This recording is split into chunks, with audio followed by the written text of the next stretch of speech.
And teaching technique for সোনালী চ্যানেলে সবাইকে স্বাগতম। আজ এক নতুন পর্ব নিয়ে আলোচনা করতে চলেছি, তার নাম হচ্ছে পরিবেশ পরিচিতি। মানে একটা শিক্ষার্থীকে তৈরি করতে গেলে অবশ্যই তার পরিবেশটা সঠিক হওয়া দরকার আছে। তো সেই সঠিক পরিবেশ সম্পর্কেই আজকের আলোচনার বিষয়।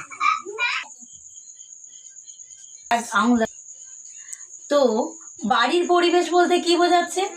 তো একটা শিশুকে পড়াতে বসিয়েছেন, পড়াতে বসানোর সাথে সাথে দেখা যাচ্ছে পাশে কথা কাটাকাটি করছেন, আবার দেখা যাচ্ছে বাড়ির ভিতরে অন্য কেউ জোরে জোরে কথা বলছে, কেউ জোরে জোরে বক্স চালিয়ে দিয়েছে, আবার দেখা যাচ্ছে জোরে টিভি চালিয়ে দিয়েছে।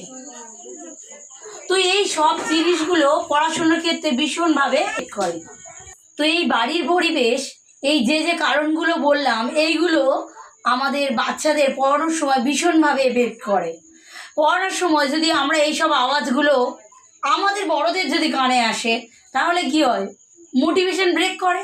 তো সেক্ষেত্রে একটা বাচ্চারও পড়ানোর সময় যদি এইসব নানা রকম ঘটনা ঘটতে থাকে, তার পাশে ঝগড়াঝাটি হচ্ছে, বক্স চালানো হচ্ছে, টিভি চালানো হচ্ছে, জোরে জোরে কথা বলা হচ্ছে, কেউ গান করছে, কেউ নাচ করছে, এই সব কিছু পড়ানোর সময় করানো যাবে না। মানে যেখানটায় আপনি পড়াতে বসাবেন সেখানে অবশ্যই চেষ্টা করবেন এই জিনিসগুলো যেন না হয়, তাহলে একটা শিশুর পড়ার প্রতি একটা মনোযোগী হয়ে উঠবে।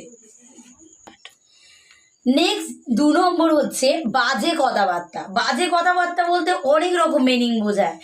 বাচ্চার সামনে বা কোনো শিক্ষার্থীর সামনে অযথা যে কথাগুলো তার বয়সে শোনার কথা নয়, সেই সব কথাবার্তা বলা যাবে না। গালি গালা যেই সব কথাবার্তা বলছে, এরকম মানুষের সাথে বেশি সাক্ষাৎ করানো যাবে না।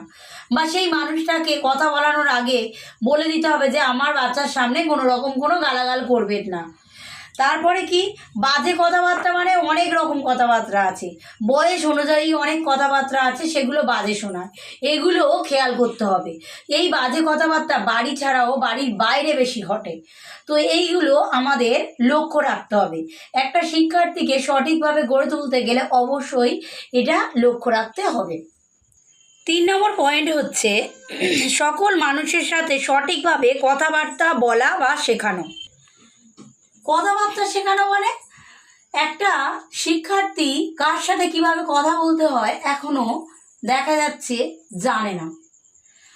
একজন বয়স্ক লোক রাস্তায় দেখা হলো, কথা বললো, ফট করে এমন অযথা অযৌক্তিক ছাড়া কথাবার্তা বলে ফেলে, যার ফলে সেই লোকটা তার উপরে যথারীতি রেগে যায়। তো পিতামাতা বা টিচার সবাইকেই আমি উল্লেখ করে বলছি, আপনারা চেষ্টা করবেন শিক্ষার্থীকে সেই সব কথাবার্তা শেখানো যাতে তারা তাদের বয়স অনুযায়ী মানুষের সাথে সম্মান দিয়ে কথা বলতে পারে। একটা বয়স্ক মানুষ বয়স্ক ওনার সেই শিক্ষার্থী থেকে আর কি বড়, সেক্ষেত্রে তার সাথে তাকে কিন্তু সম্মান দিয়েই কথাবার্তা বলা উচিত। এই জ্ঞানটা দিনে দিনে শিক্ষার্থীরা হারিয়ে ফেলছে। তো এই জ্ঞানটা জন্য পরিবেশ দায়ী থাকে। যে দেখা যাচ্ছে যে বাড়িতে বড় হচ্ছে বা যে পাড়াতে সে চলাফেরা করতে অভ্যস্ত হয়েছে, সেখানের পরিবেশ যথারীতি এইভাবে চলছে, কাউকে সম্মান দিয়ে কথা বলে না, ছোট বড় কাউকে জ্ঞান করছে না, যখন তখন বাজে কথাবার্তা বলে ফেলছে। এই সবই একটা পরিবেশের উপর ডিপেন্ড করে।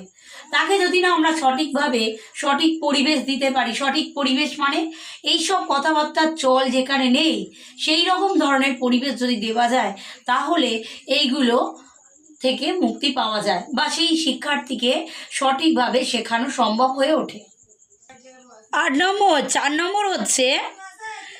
নম্বর পয়েন্ট, ছোটরা বড়দের সঙ্গে বেশি মেলামেশা করে। ছোটরা বড়দের সাথে মেলামেশা করে মানে কি, দেখা যাচ্ছে ছোট শিশুরা বা 2-3 বছর বা 5 বছরের ছেলেমেয়েরা দেখা যাচ্ছে বড়দের সাথে বেশি মেলামেশা করতে চাইছে। বড়দের আচার আচরণ তাদের খুব ভালো লাগছে। কি ব্যাপারটা হচ্ছে, সেই ছোট ছেলেমেয়েরা অল্প বয়সেই মনে করছে তারা অনেক বড় হয়ে গেছে। তো সেই বড় হয়ে যাওয়ার একটাই কারণ তাদের পরিবেশ। সেই পরিবেশে দেখা যাচ্ছে যথাভাবে শেখানো হয়নি যে তারা বড়, বড়দের সাথে বড়রাই মেশে, বা ছোটরা যদি মেশে সেইভাবে মিশবে, সম্মান দিয়ে কথা বলবে। বড়রা কিন্তু সেইভাবে বন্ধু হয়ে উঠবে না ইয়ার্কি ঠাট্টার মতো, বা বড়দের মতো যে আলোচনা সেই ভিতরে ছোটরা যাতে না ঢুকতে পারে। এই সবই একটা ডিপেন্ড করে একটা ভালো পরিবেশের উপর। সঠিক পরিবেশ যদি না একটা বাচ্চাকে দেওয়া হয়, সে কিন্তু ভুলভাল জিনিসই তাড়াতাড়ি শিখে যাবে। ফলে দেখা যাবে আমরা গার্জেনরা বলতেই থাকবো যে আমার ছেলেটা কেন এত খারাপ হয়ে যাচ্ছে, কেন এত ভালো হচ্ছে না, সবাই অমুক ভালো, আমার ছেলেটা ভালো হচ্ছে না। ভালো না হওয়ার কারণ একটাই, এই পরিবেশ, বাড়ির পরিবেশ, বাইরের পরিবেশ, সমস্ত পরিবেশ এতটাই খারাপ প্রভাব ফেলেছে, যার ফলে সেই শিক্ষার্থী বা সেই শিশুটি সঠিক পরিবেশ না পাওয়ার কারণে ভালোভাবে জ্ঞান লাভ করতে পারছে না, এবং সঠিক জ্ঞানের কারণেই সে ভুলভাল কাজ শিখছে। এই হচ্ছে আজকের কাজ। আজকের যে কথাগুলো আমি বললাম, এই কথাগুলো খুবই ইম্পর্টেন্ট। আরও অনেক কিছুই বলার কথা ছিল, কিন্তু এই বলতে পারলাম না। আমার ঘরেতে কারেন্টটা চলে গেছে, তো অনেক কষ্টেই আজকের আমি ভিডিওটা বানাচ্ছি। তো যদি কখনো সেরকম সুযোগ হয়, আমি আবারও এই বিষয় নিয়ে ভালো করে বলতে পারবো। তো নমস্কার সবাইকে। তো এই চ্যানেলটি যদি সবাই ভালো লেগে থাকে, তাহলে আপনারা সবাই লাইক এবং সাবস্ক্রাইব করতে ভুলবেন না। হ্যাঁ, আরেকটা জিনিস, কমেন্ট করতে কিন্তু ভুলবেন না। ভুলভ্রান্তি হতেই পারে সবার, কিন্তু আমি চাই আপনারা সবাই কমেন্ট করে আমাকে জানান।